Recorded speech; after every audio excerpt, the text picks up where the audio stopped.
Thank you. Thanks for being here, everybody. We're going to do the punk show thing where we say there's space up front. Come closer. Join us. I think when we initially were invited, we were in the thick of promoting our book, The High Desert. Black Punk Now. But I thought it would be really cool, since Chris and I put the book together, for us to give you a little bit of background on our experiences, read from our individual books, and then you can kind of get a picture of how we came together and then decided to put this book together. And then at the end, we're going to bring up one of the contributors to read as well. Yes, he just yelled out to say that I also made the Afropunk film. So I have like a long history of, I forget that sometimes, long history of black punk stuff. So I think that I'm reading first. We're going to be talking, I'm reading from my graphic novel, The High Desert.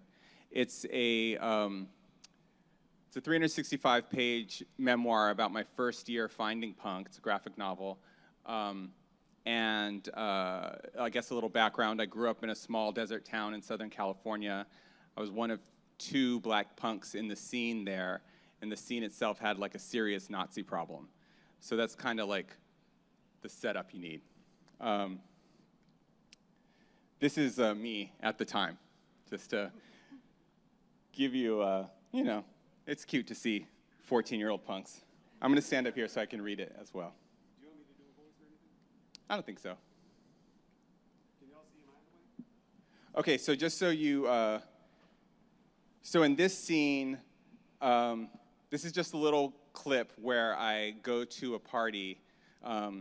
It's just like to go skate in a pool and first start to encounter like real outward Nazi racists. Meanwhile, give this to Josh, would you? George, she's not your slave. She should be. That's not funny. Should have got one for my dude, too. Have some if you want, but don't lip it. Lip it? What he meant was nigger lip it, though neither Brandy nor I acknowledged that out loud. Hey, I think I'm going to later this place. James, get out of the way. Holy Watch it, half-breed. What the Hey, it's cool. It's cool. You okay? Come on. Huh? Yeah, whatever. The amount of times I stayed quiet to fit in or to avoid an ass beating was embarrassing, but this guy was really scary. Also embarrassing is how fast my brain switched gears when Melody showed up. Whoa. Your wench is here. Holy, that girl again. Now I had a reason to stick around, but I knew I had to get out of there. Since moving back to Apple Valley, I'd been harassed by bikers, pushed around by jocks, and now I had my first encounter with a Nazi skinhead. Hey man, I didn't mean it back there, the half-breed thing. I mean, you and Brandy, you're black, not niggers. There's a difference. Shake? I'd never felt more black than the time I was told I wasn't really a nigger. And though I was starting to think this whole town was out to get me, the hormonal immediacy took place. The only thing I know is these old dudes are dicks, and I'm never going to get a girlfriend.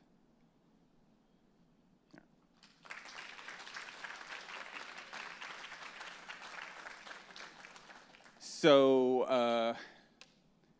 I don't know. I mean, I guess before moving on to yours, because I think your piece is, we picked these pieces because they kind of gel together in a certain way. thought maybe we could chat about it a little bit. Sure, sure.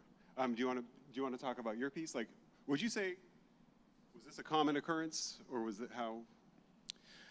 Well, so in this town, I mean, I should preface by saying, and most of us here are probably like somewhat familiar with the punk scene, like extreme Nazis, extreme racism. It happens, but I've always, like, I completely left it out of Afropunk. There's no mentions of Nazi skins because I feel like it's it lets all the other white people off the hook, if that makes sense, you know? Like, yes, extreme racism happens. Yes, you know, we all have moments where we are, you know, called the N-word or whatever, or hear it around us. But more, we experience going to shows and people like asking us if we like Bad Brains, you know? Or being in a band, and no matter what your band sounds like, you're still compared to Bad Brains, you know? Like, which isn't a bad comparison, like, clearly, but it also is telling, you know, saying that, like, you know, we as this white punk scene see black people as a monolith, you know? And part of my job, or part of the thing that I try to do, is I'm always trying to expand the notions of what blackness can be, you know, and what black people can be. So, so even addressing, the only reason I'm even addressing Nazis is because this was like my real introduction to punk. And I think it is compelling to be like, yeah, I joined this scene that did not want me, you know? But the heart wants what the heart wants. You know, people ask me all the time, why punk? And it's like, I can get into all the politics and all the things that make punk amazing, but at the end of the day, I just like to hear people screaming. Like, I'm connected to the music, right? That's what brings you in. The heart wants what the heart wants. So even despite, to get back to your question, did it happen often? Like, yeah, at my school, kids had swastikas on their folders, and, you know, like, it wasn't just racist Nazi kids, it was like everybody, you know, like hearing racist jokes, being called, you know, all the different slurs, and not just black people, but also against Mexicans, about, you know, whatever. It's just like, yeah, it's a backwards town that what I've found since, I mean, I believe this already, but what I've confirmed since the book came out is that a lot of people from a lot of small towns totally relate and totally have crazy stories of wild, extreme racism. Which Even a medium-sized city that used to be the capital of the Confederacy, perhaps? Yeah, I went to high school and college down the road in Richmond, Virginia. Yeah. I think what you're talking about, yeah, in our era, when we were coming up, it kind of felt like you could be white or you could be Bad Brains. And in making Black Punk now, we wanted to give Black punks more options, or give the white people who read it less of an excuse to tokenize us, you know? So there's other ways to be, hey Ted, to be to be black and to be punk. Yeah, so and also, I think that leads into your piece, because it also is a situation where the racism feels a little is extreme. yeah. And you don't know what you're walking into. Mm-hmm. So why don't you set yours up? Sure, sure. And another quick thought about the book and what you were saying is that, you know, we're both dealing with, like, reacting to white racism in High Desert, in Black Card, my novel, which I'm about to talk about. And we kind of purposefully tried to de-emphasize that in Black Punk Now. We wanted our anthology to be more kind of celebratory, and we wanted to decenter the white part of it, basically, and make it be kind of all the different permutations of blackness that are present in punk, without having to frame it just as a reaction to racism. Word. Black Card is my second novel. It came out about 5 years ago now. Time is flying. And it's fiction inspired by my own experiences, coming to understand my multiracial black identity while playing in punk bands in Richmond, in the South, like in the late 90s, and early 2000s. So the book has like a speculative element and a satirical element. The narrator, you could picture like me, but roughly half this age with even more nervous energy. And he is on a short tour with his band. He's in a band with 2 white guys. And they've just gone to like an after party after the show where a bunch of like white punks and rednecks and surfers were using the N-word. And the narrator stayed quiet as a kind of tactic for self-preservation and is beating himself up about that. So they've split out of the party. And the other thing you need to know is that he has a mysterious black friend named Lucius, who has been checking on him because he needs to renew his black card. He has actual membership to black culture. So here we go. I think it's worth noting that the mysterious friend is like in his head. Yeah, it's his imaginary friend, which isn't fully revealed to the end, but you can Oh, kind of wait, tell is what's that going the on. case? You just spoiled the book. Oh, damn. Yeah. Bruce Willis is dead in The Sixth Sense. I really thought, maybe you told me from the beginning, because I just always had it, I'm sorry. It's good either way. It's good either way. It isn't just about the surprise at the end. Also, this is Chris back in his, if you want to. That's me. That's my armpit in Canada. Yeah. So a cool story, speaking of the ways, like the surprises and the ways that punk can reach you. We were playing in Ottawa this night, I believe, and there were French-Canadian people up front that didn't speak English or knew the words to our band's song, and that was a truly mind-blowing experience. I'm really glad to have, I mean, you can't tell, this isn't proof, but this photograph is a reminder for me. You can't look at it and tell, I know. Hold it closer. What's that? Oh, sorry, okay. So this is from Black Card, we're on chapter 6. The gravel lot, they've just pulled up to a bar after leaving this racist party. The gravel lot was full of pickups, mostly new and clean. Lucius hooked my elbow and pulled me aside as the others entered the bar, twangy music disappearing with the door's thump. What was that? He asked, face all hat brim and shadow. I don't know, man, those guys were... No, he poked my chest. You. What were you doing there? I didn't know what to do. Yeah, I could tell. He looked down and away and wheeled back, and I flinched, scared he was going to swing on me. He shook his head, weaving on the little sidewalk by the door. What should I have done? I asked. Lucius stilled and looked at me again, hand out. Give it to me. What? I said, give it to me, he hissed. Give you what? The frustration from earlier was bubbling up, making me shout. A top-heavy white guy with nicotine yellow hair and a tucked-in plaid shirt stepped out into the night and looked our way. I gave him a nod like you do when you get caught arguing with your girlfriend. He tucked his chin, dragged on his cigarette, and swiveled into the lot, gravel crunching as he made tracks to his truck. This ain't your first time playing dumb tonight, said Lucius. His hand was still out, brown skin smudging in the neon beer light. Not that. Yes, he said. My hand flew to my hip pocket, covering my wallet where my black card rested between a sub-shop punch card and my old student ID. No, I stepped back. Lucius followed. It hasn't expired yet. Don't matter, he said. It's not yours anymore. You let those crackers act a fool, and you didn't say a damn thing. Your pale, mixed ass just sat there like some sort of white boy, so that's what you are. You're not black anymore. I thought of every hip-hop listening session, the talks my pop gave me about the police, how choked up I got when reading autobiography of an ex-colored man. Now I was an ex-colored man. Dad was a couple hundred miles away, growing paler in the moonlight, his scissor-cut fro straightening. Had I ever been a colored man? I sighed and slid the card out of my wallet, I lingering on the last black privilege. Most important, a healthy and vocal skepticism of white folks, AKA crackers, AKA honkies. That was the clincher. I handed him the card, eyes welling up. It wasn't fair. I might have just had my chance to prove my blackness, but every other chance I'd blown had led up to that moment. Every little bit of black life I'd missed out on, well, out in the suburbs, until I got nervous that I'd be rejected for not being black enough, that I clenched up and turned it into a self-fulfilling prophecy. And from every run-in with the cops to this mess of a night, I'd had plenty of time to grow skeptical of white folks' acceptance. But instead, I dug in deeper until I wound up handing over my black card outside a North Carolina country bar. I was useless to black people. White people only wanted me when they thought I was white or when they needed some entertainment. Well, I'd show everyone. I shoulder-checked Lucius as I stepped into the bar with a powerful thirst. He starts singing karaoke. Thank you.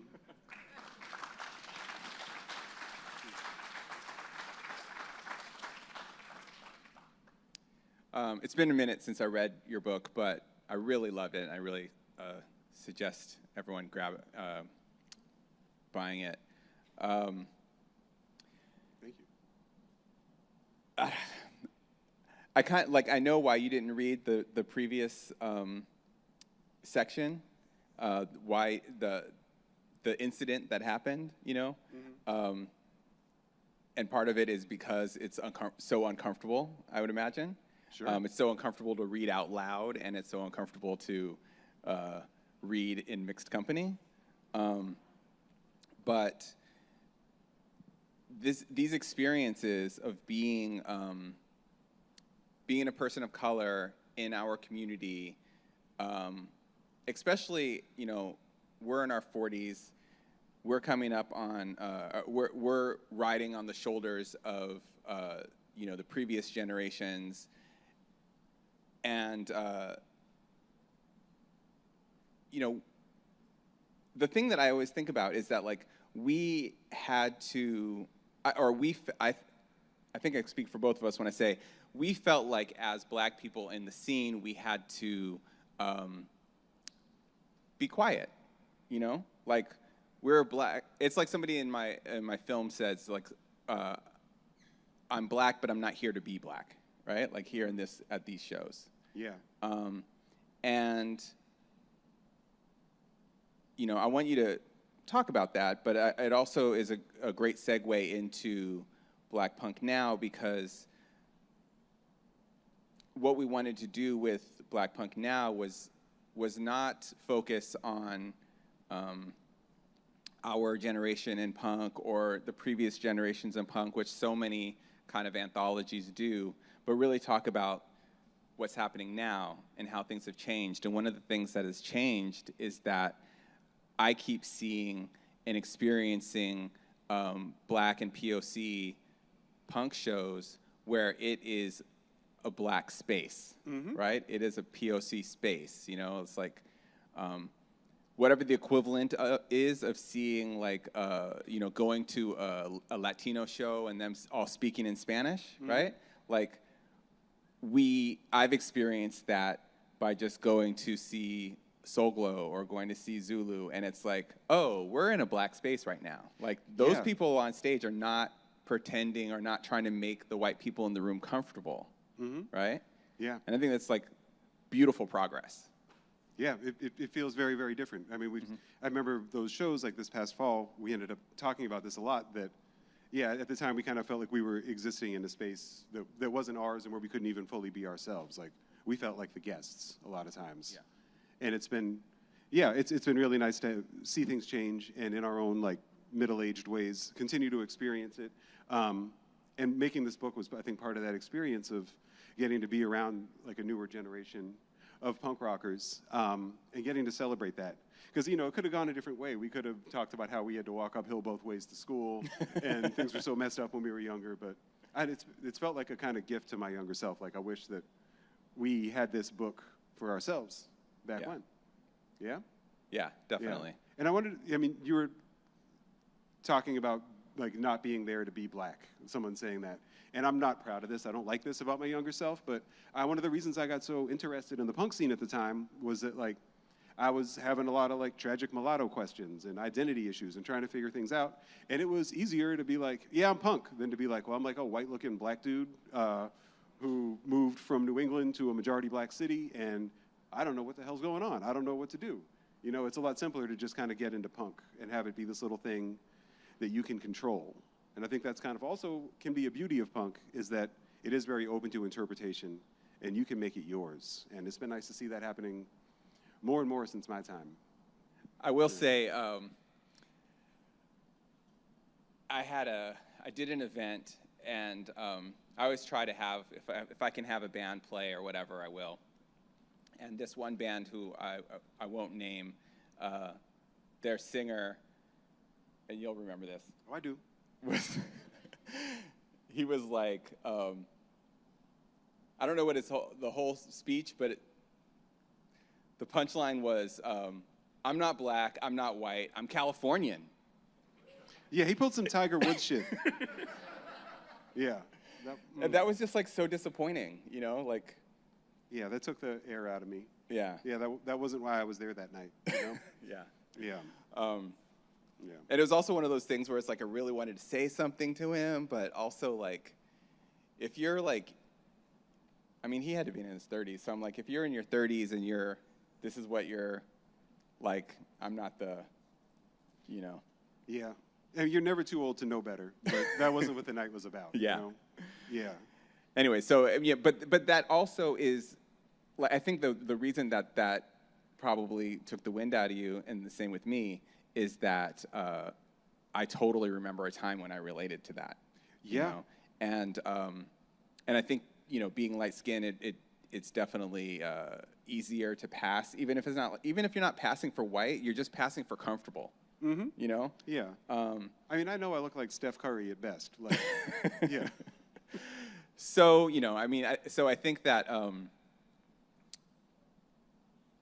you know, it's like if I heard that from a 14-year-old, I would know, you know, I feel like I could, like, they just need a hug, you know what I'm saying? Like, they need a big black hug, right? Yeah. But, you know, to hear it from an adult who's on the mic, who's saying it to a crowd of people who are there to celebrate this, it was just like, wow. Yeah. You know? Should we give AT a big black hug? Should we bring him up here? Yeah, yes, please do. Okay. You Is there anything else? Should we take yeah. picture of my book off of here? What else is on our slideshow? Okay, this is us. This was supposed to be up while we talked. And then, okay, so now we're talking about Black Punk Now. There we go. James did all these illustrations, by the way. He's a multi-talented person. So if you look at this portrait behind James, you might see someone who looks very similar in the crowd. This is A.T. Crowley. He's one of our contributors to Black Punk Now. He lives here in the D.C. area with his family and is a great comics artist and storyteller. And used to be in one of my favorite Richmond bands called Ipecac back in the 90s as well. Yeah, hell yeah. And James and I, his piece, I don't know if we told you this yet, but it was we were working on the book, and we did like a call for submissions. We hit some people up.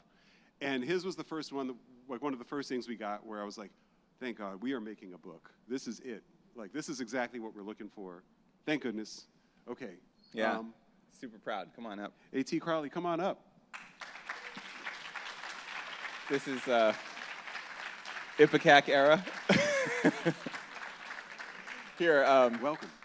You can cycle through. Do you need another voice on your comics or anything? I don't think so. Chris is really eager to act. Yeah. I live in LA. Come on. I'm just going to go trying to straight get to reading discovered. with no pretext. Tough Guy by A.T. Crowley. Saturday afternoon, present day. Daddy, who is that? To answer that question, I'll need to provide some context. Sunday morning, 1981. Evan and me, both age 8. I didn't like Evan. He was odd. Black people did not act like that. He was all wrong. Wrong! I knew Evan was doing it wrong because I was too. White kids, other black kids, and later my roommate, Young, told me I was being black wrong. Yo, you wearing that? Seriously? Dude, what is wrong with you? Of course, we all know there's nothing monolithic about real blackness. There were no written rules. But I believed there were boundaries. At best, Evan and I were on the fringes. This could have led to an alliance, but it didn't. Hey, lend me your towel. I just need to wipe my eye. Evan then proceeded to do a kind of burlesque dance with my towel while, well, you see it in the illustration. It turned out Evan didn't like me either. Here you go. Fringes or not, he was on the inside. I was not. Maybe we both saw things we didn't like about ourselves in the other. I don't know. But why was his oddness free of consequences? Why did I get called out on mine? Probably because, along with my other quirks, I cried a lot. Most people took this for weakness. Lone, weak black kids sent the junior varsity clan into a feeding frenzy. I don't think I mentioned I grew up in a really small town, and this wasn't abnormal. If there was one rule for sustainable blackness back then, it would have been, don't be weak. Evan and his mom moved away before junior high. With him out of the picture, I felt like I stuck out even more. The community took notice and tried to toughen me up. It didn't work. I continued to cry publicly, shamefully, constantly, during tests, at track practice, at track meets, often woeful, convulsing sobs. I was really self-conscious about this. It wasn't pretty. Still, I made some friends who didn't mind, Carrie and Dave. We watched 120 minutes on VHS after school. Sorry, I know this is controversial. I suffered through REM just to be there. At some point, though, I saw Eye Against Eye, woeful, but also raging and not weak. The message I should have gotten is there is power in expressing emotional vulnerability. But at 16, all I knew is I needed more of that. So when I moved to the city at 17, I found the hardcore kids, or they found me. They were like my friends back home, but intense and radical and tough. I went with them to see Burn at a church in DC. Chaka growled, matter of fact.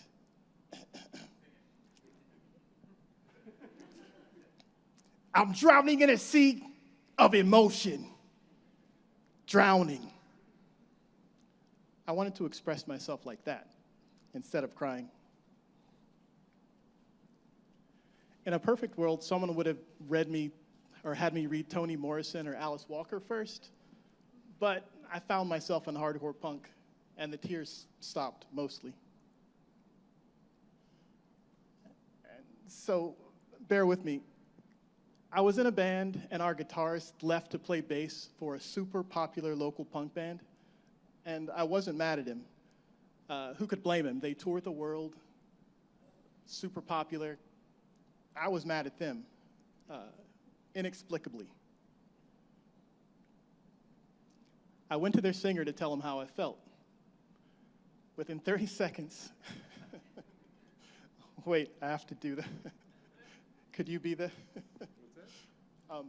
I just need you to stand here. Okay.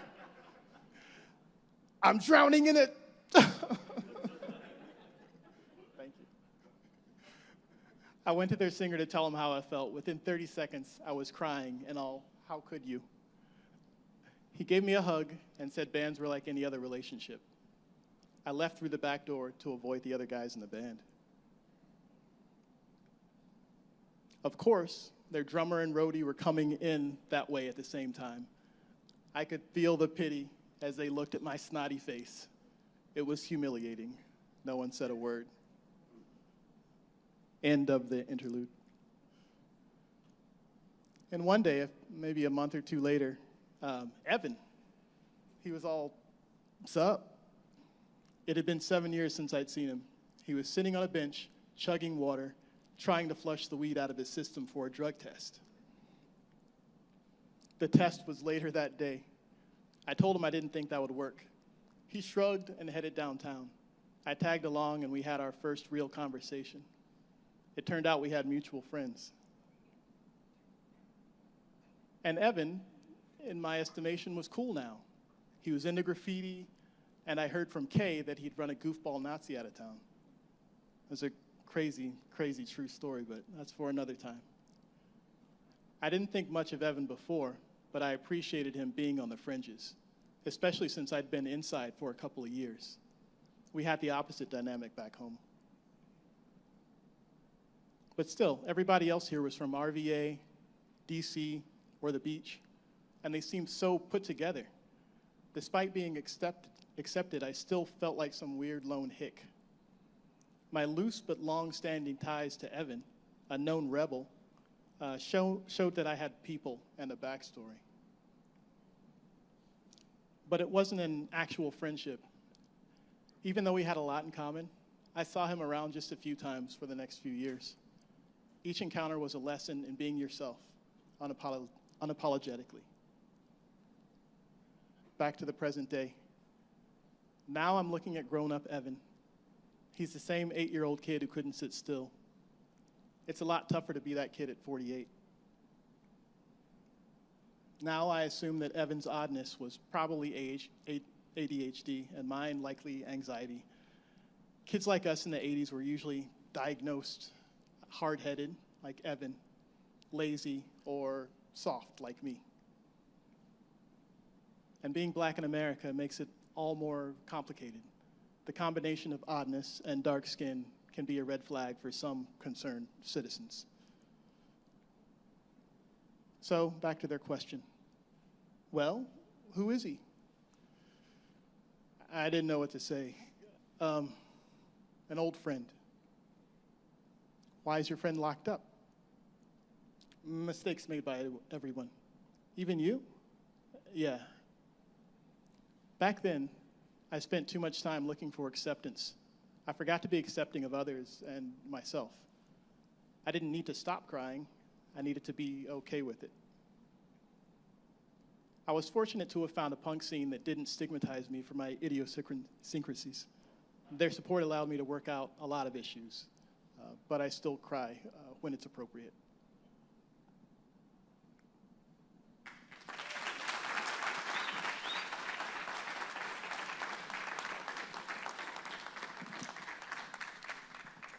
Ah, beautiful. Are you crying over there? Thank you. Thank you, Tom. Yeah, no, That thank one you. picture with the snot bubble nose, that's like award-winning snot. That was me in the late 80s. Yeah, I mean, I think that, I know one of the things that I was thinking about when I was like talking with the guys about how we were gonna bring our pieces together was working backwards from your piece and just kind of admiring the vulnerability. And you know, and as you say, it is not something that we typically see. Not that we don't see it in the Black community, but we are not like exposed to it in mainstream depictions of our, you know, of ourselves or whatever. So I thought we could like take some time to just like you know, be vulnerable and speak about, you know, speak about these things that are hard to talk about, you know. And you know, I know I do it in my book. I have a scene where I am at my wit's end and having a conversation with a friend, and I'm just like, I wish I was white, you know? And even writing that down, it was like,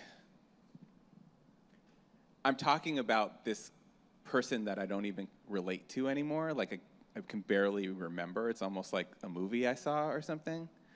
But I also know that it's something that so many of us feel at one time or another, because it just feels like it would be so much easier. You know, it's like one less thing to deal with. You know, and that's really coming from a place when we're not celebrating our Blackness. We're seeing it as a hindrance, you know, which unfortunately, sometimes the punk scene can, by virtue of being such a white space, make the POC members feel that way. You guys have anything to add? All eyes on me. I'm not sure where to start. I think, you know, I think that punk is a lot of people who are looking for a commonality with other people, and sometimes to find a commonality, you have to flatten part of yourself rather. And for us, that was like our Blackness, our racial identity for a while. Yeah, I don't think I shared this with you guys before, but when I was younger, I wanted to be Mario Van Peebles. Like, it's Nice. still the same thing. It's the proximity to whiteness, but I was like, man, if I had mix and my hair wasn't so nappy. But I think it's the same thing. That's just what I felt was attainable. Yeah, I mean, like clearly you're looking at two like very light-skinned dudes who, what I found in my years of doing Afropunk and talking about all of this stuff is that the skin tone piece is not something to ignore. It definitely, Chris and I could probably walk into spaces undetected in ways that you couldn't. I've never had anyone like clutch their purse in the elevator, whatever, But like the big picture things, like this is our culture, and part of suppressing Black identity is part of the Black experience, I personally, I definitely have felt, there was almost a sense of relief when I realized that self-hate is a part of the Black experience, It was like, oh, okay, I've been Black all this time, and then I can move forward from there, Yeah, I had a similar thing. I was inspired by Invisible Man by Ralph Ellison, which is about a Black man who loses all sense of himself because he's constantly subjected to other people's prejudices and interpretations of him, or of him as a Black person. And I was also thinking about the Harlem Renaissance era passing narratives, like Autobiography of an Ex-Colored Man, which I mentioned in the excerpt that I read, and in Nella Larson's Passing. And at one point when I was working on Black Card, I was thinking, hey, I'm going to try to write like mixed race Invisible Man. And part of the process of writing the book, I was thinking through some shit while I wrote. I think writing is a therapeutic thing. Like I kind of write looking for answers as opposed to cooking up the answer in my head and then putting it on the page. It kind of reinforced the idea for me that a multiracial Black experience is a Black experience. It's interesting to revisit this book even, 5 years after finishing it, because it, like you were saying with yours, it kind of feels like the past in a lot of ways. Yeah. And I want to add, that was kind of truncated my thought there, but I've learned from my friendship with you guys and sharing experiences through the books that I don't know that you had it much easier having slightly fairer skin. And it confirmed that the shared experience is really important, to acknowledge that we have been through similar trials and had similar joys. It's been nice. Thank you. It's been really nice working with you. I also want to speak on the book a little bit. I talked about the book being younger. We're all 40 plus here. Not all of the contributors are. Every event that we do is different. It kind of depends where we are and who we're hanging out with. And also the whole book there isn't a ton of mixed race pissing and moaning in here. This is kind of the headspace that James and I are in at the moment, but I would say that the book contains multitudes. I mean, you've got horror, you've got fantasy, fairy tales. There's a script in there, and like politics of zine making. There's a lot of really a lot of varied, short, kind of bite-sized stories coming from every kind. I mean, we've got like African immigrant punk kids, and we've got like multi-generational. We've got what am I trying to say here? What's the name from Rough Francis? Bobby Hackney. Yeah, we have got Bobby Hackney as a piece where he's talking about his father in death. The first proto-punk band, right? So, multi-generational. And that was a surprise about working on the book. I think of punk as being this very irreverent thing, always looking to the future, and there's kind of a fuck you, mom and dad element to it.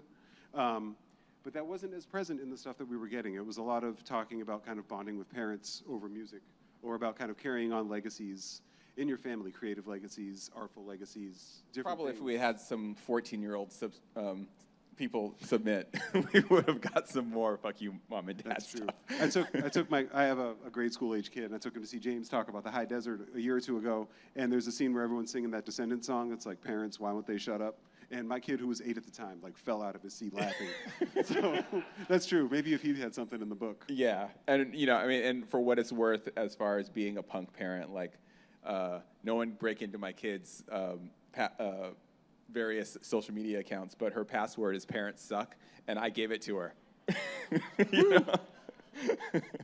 I just want them to rebel and like my kids are like rebel and become a banker and support me when I'm old. So I'm making them listen to punk now.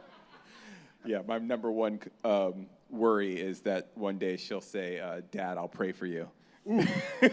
Tom, how does punk like carry into parenting for you? I know your kid just finished up 7th grade today. Yeah.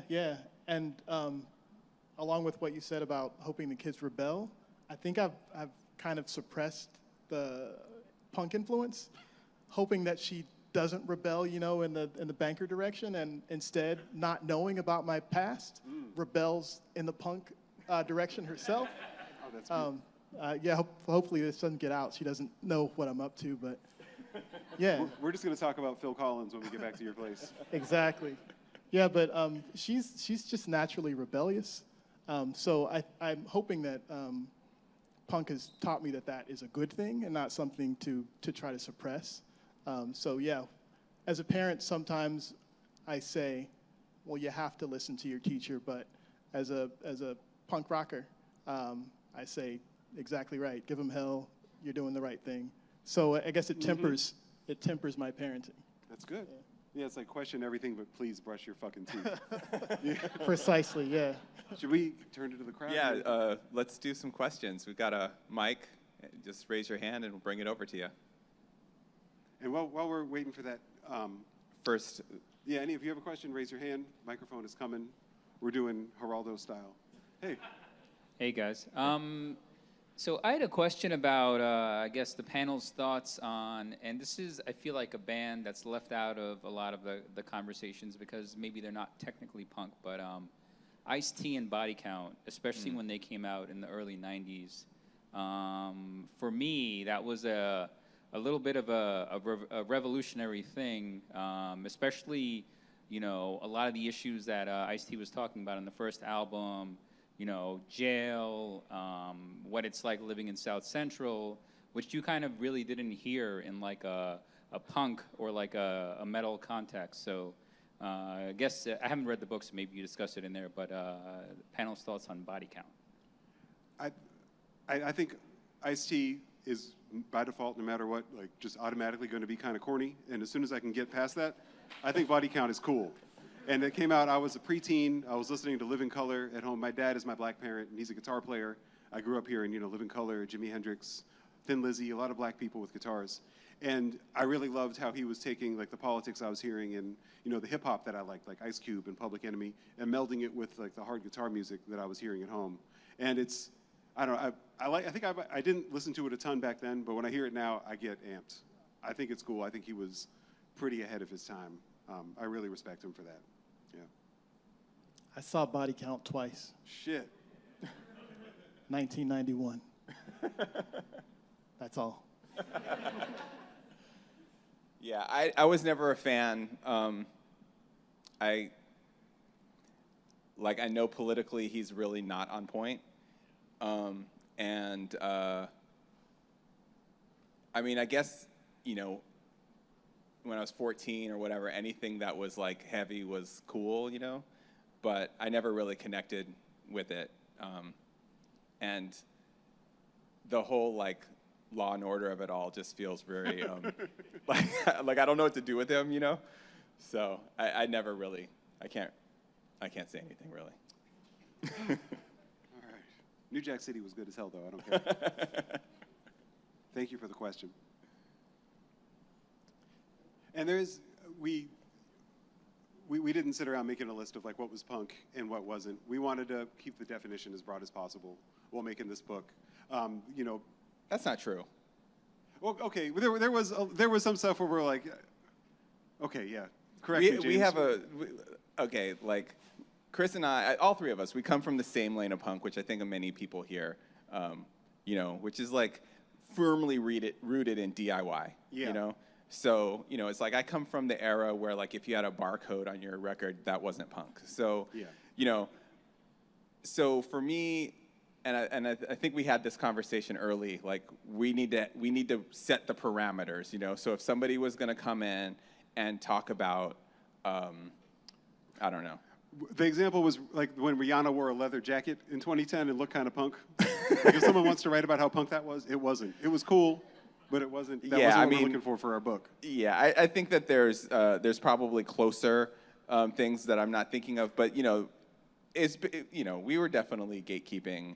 We're talking about underground real punk rock. You know, Yeah. You have to recognize also that, like, I made Afropunk, and for everybody who knows what happened to Afropunk, like, it is now like a mainstream R&B festival. So I have a very, and I watched my baby turn into that, from afar. And so I have like real strong feelings about like what is punk and what isn't. And I'm not, I don't have I know what the line is. It doesn't have to be everybody else's line. I'm not, any more valuable or important than anyone else in the conversation.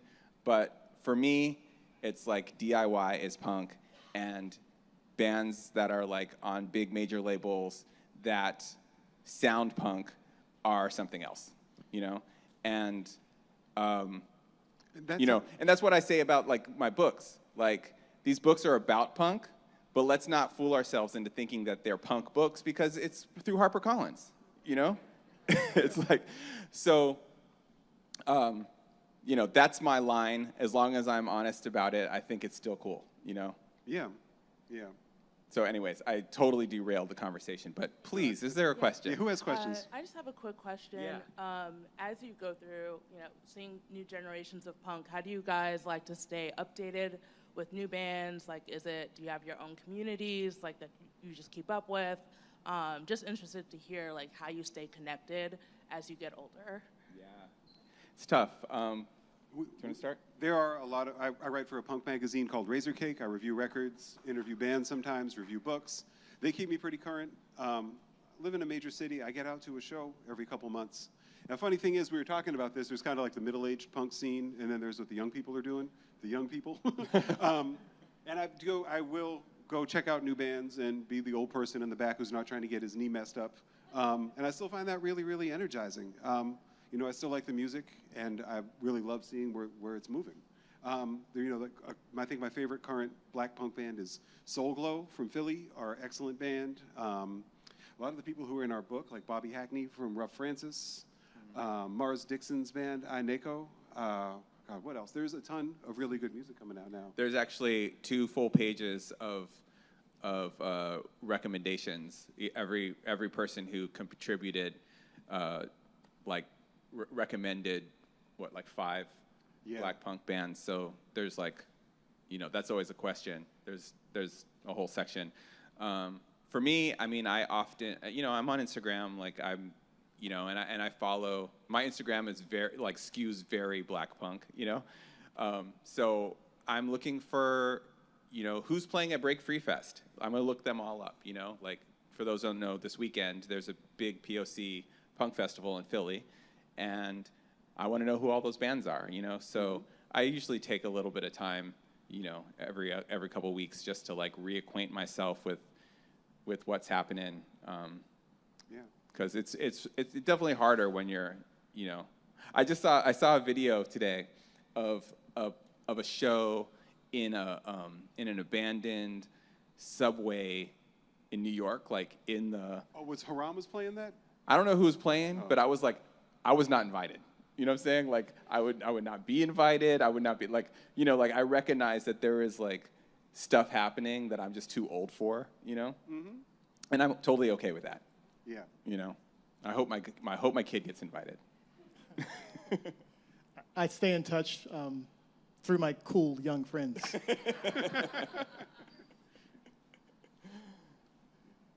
We got another? Yeah. Let's get you the mic because they're recording it so we can hear it. Hi. So as sort of rents go up and sort of the cost of living is kind of dicey, how have you sort of seen the punk scene adapt or change, or I don't know. I just wanted to like gauge sort of like the difference, I don't know, the how you see like young people sort of adapt to that. Like, just in a couple of years, there used to be like more venues in DuPont Circle, but now there's like not really anything going on in DuPont. So I guess, yeah, do you see like more people moving out of DC or trying to like make it happen in DC? I don't know, have you? Yeah, Yeah. I can't speak to DC. We live in Los Angeles, Okay. and I mean there is a very thriving like backyard show community in the city, especially like local bands have an entire community of that. But I mean I have noticed that like a lot of times house shows, DIY venues, they are harder to come by, or they're becoming farther flung. Places where that might happen, it might be a bookstore a couple cities out of LA, things like that. It doesn't feel as centralized. I think punk is going to thrive in underserved communities a lot. And I think that's where a lot of people are moving is out of the city. Yeah, and and punk is going with them. yeah, if I can add to that, something I grew up mostly in New York, most of my like high school years and beyond, and when Manhattan was the like center of New York, the punk scene and the hardcore scene was really insular and it was very local. So you had to be, it's like to get booked at unless it was ABC No Rio, to get booked at a club, you had to like know the booker, and it was very like not DIY, right? Getting a show at like CB's, for instance, as just like a band from here was like impossible unless you were friends with a New York band that already had that connection, right? So because of that, the New York hardcore scene, it felt really stagnant, and it didn't kind of grow out. It was like Agnostic Front, Madball for just generations, it felt like, right? And then Manhattan got too expensive, right? And everyone started moving to the outer boroughs, and then shows started happening out there. And fast forward to today, where I see a show happening in a Dominican restaurant in the Bronx, right? It's in the Bronx. Like, that's going to be a very black and brown show. And so I've seen this like huge growth in the black and brown punk community in New York in specific, just because now it's in the boroughs and they're doing it, and now they have access, or they have, I think DIY is often like a necessity, right? And when in New York, everything's just handed to you, you don't feel the need to like do DIY, right?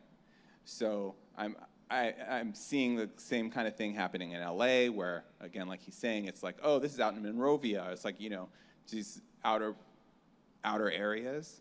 And I would imagine that's the case, probably here too, Punks adapt. Yeah. I mean, isn't there like a thriving scene in Baltimore? And like, I don't think that was really, I never heard about shows in Baltimore in the 90s. Like, we were just coming to DC, Oh, Charm City Art Space? Yeah. Oh yeah, Charm City. Auto yeah. Bar. Okay, I don't know anything. I'm in New York, like I'm listening to Madball. Are there still basement shows for the young folks? Is that a thing? I guess. Oh, in the but library. Not in like central, like DuPont Circle, maybe Adamsburg or whatever. I think it's like maybe you have to go to like Montgomery County. Yeah.